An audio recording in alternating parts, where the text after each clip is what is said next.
Hey, you're watching Alexa. Long time no see. Oh god. Please hit the subscribe button if you haven't subscribed already, and I will be doing videos more often. In today's video, I'm doing my project pan update, and it's actually going to be the finale of my Finish 20 by 2020.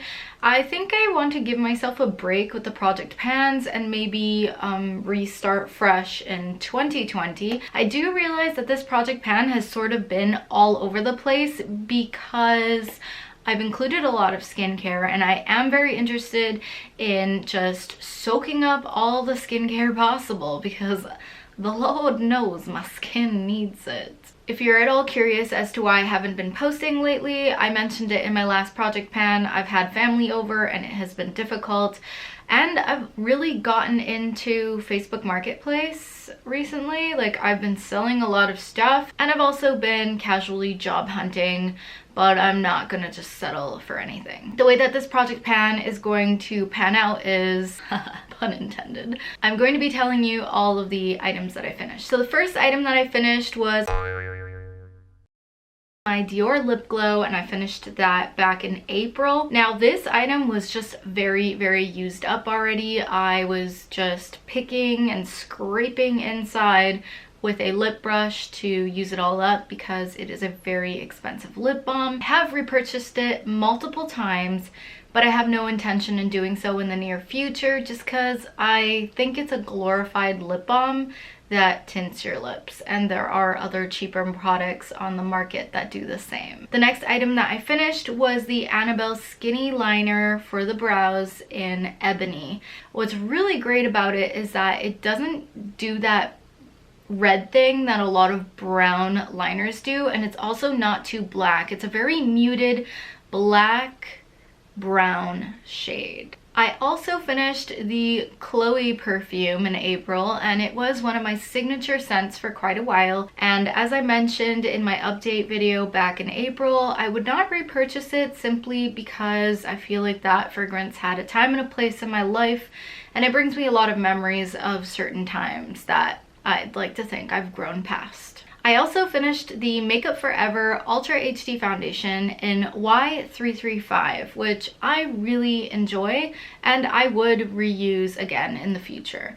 It's just one of those staple foundations that performs really nicely on the skin. I don't wear it full coverage. It's just not my jam to be full coverage. The next item that I finished was the Paula's Choice Resist Moisture Renewal Oil Booster. Oh my goodness, I can't speak properly. It takes a lot to blow me away, and I feel like some of the product's main ingredients were losing their luster, if you will, because these items were becoming old in my skincare stash. I also finished the Pixie Beauty Sleep Cream, which has a strong-ish scent of lavender, and I don't particularly enjoy the scent on my face per se, but I do really like the smell of lavender, so it was great for the neck and décolleté area. I finished the Revlon Color Stay Concealer in light medium, and I did like using that concealer. I used it up until the doe foot applicator just started getting gross. I finished the Rimmel London Instafix Translucent Powder, or the pressed powder in the pan. It's called the Fix and Matte Powder, and I did like that. I'm not picky with translucent powders at all, as long as they don't, you know, offer too much flashback in photos and it doesn't make me look cakey or powdery. I'm quite happy with that, and I tend to use them with a light hand, so I don't really have that issue. Moving on to May, that's when I finished the Filorga NCTF Reverse Multi-correcting Supreme Cream, and that was really nice. A very luxurious cream, mind you. If I were not blogging and if it had not been sent to me, I like 100 and something is pushing it for my budget right now, but if I had the money, I guess I would splurge, to be honest. I also finished the La Roche-Posay Toleraine cream, and I did really like that. That's great for sensitive skin that gets redness and needs moisture in the winter time. And around that time of year, specifically as winter is turning into spring, my skin starts to act real crazy. Then I had the Marcelle Ultra Gentle Moisturizing Cream, again for the same reasons, and it was a great drugstore cream to be using when my skin needed moisture. I finished the Pixi Glow Mud Cleanser, which sometimes I would leave on my face and wear as a bit of a mask for like 2-3 minutes and then wash off. I liked that, but I was getting sick of using it towards the end of it because I just felt like it would never finish. So, you know, with project pans, sometimes it really forces you to, do I love this or do I not? Am I just using it because I'm using it up, or, you know, and I have a really strong affinity for Pixi products. I realize I really love their products, and sometimes even when I don't like them that much, I really want to love them because I just love the philosophy behind the brand, and so it's just one of those things. I finished Terry Muglier's Alien in May, and I love that fragrance, and I have another bottle, so I'm not sad about that. June was a bit of a tough month. I only finished the Paula's Choice Resist BHA 9 for Stubborn Imperfections.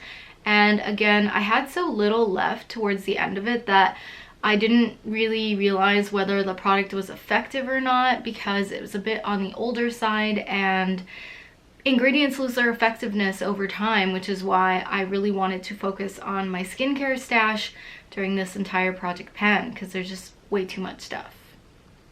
August was another tough month. I only finished the Juicy Couture fragrance in I Am Juicy, and if you are not a fan of Juicy Couture fragrances, that would probably be the one fragrance in the line that you would actually like, because I felt like it was much more sophisticated than some of their other fragrances. In September, I finished 3 items. The Pixi Beauty Peel and Polish, which I have a backup in my stash for. The Avène Eau Thermale Smoothing Emulsion. Gosh, that was a mouthful. I never knew what stage I was at with that cream until I actually couldn't pump any more out. And the Pixi Beauty Eye Brightener, I actually ended up tossing when it was towards the end because as I would twist it out, it started breaking up into like beads, and I just didn't want to get that into my eyes, so that I considered it was done. In October, I finished the Estee Lauder Nutritious Vitality 8 Radiant Moisturizer Cream, and I quite enjoyed that. It was very, very rich, although right now I'm using one from Lirac at my boyfriend's house, which is even richer, and my skin just eats that stuff up. So it's not that thick, but it definitely is thick if you're used to kind of thinner moisturizers, and it's great for nighttime. The Estee Lauder one, I mean. I also finished my Biologique Recherche P50W toner or chemical doodad thing. Anyways, that I was sad to finish because I really love that product, but it is very expensive. I think it's $100 for a bottle of it, and right now I'm just gonna focus on using something else in my stash, like the Pixi Glow Tonic or something. And then I have 2 bonus items which I finished. One which was not in my project pan, but I decided to include anyways. It is the Face Shop White Seed Brightening Serum, and I quite like the White Seed line from the Face Shop. If you're able to get your hands on that, it's a pretty affordable range and quite effective. And last but not least, a sample from Tarte. It was just a Flawless Clean Slate primer, which I don't have anything good or bad to say about, to be really honest with you. I managed to hit pan on one eyeshadow in my Anastasia Beverly Hills palette, and I also hit pan in my Madly blush from NARS. And I think that those will be a couple of things that I will incorporate in my next project pan for the year.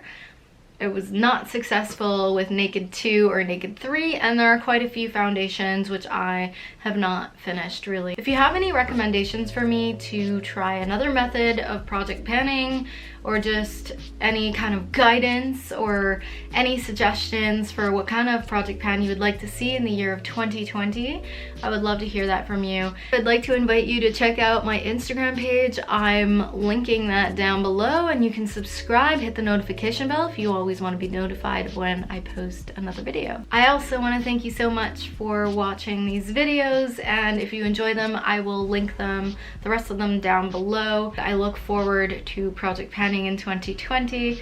I will see you all in my next video. Bye!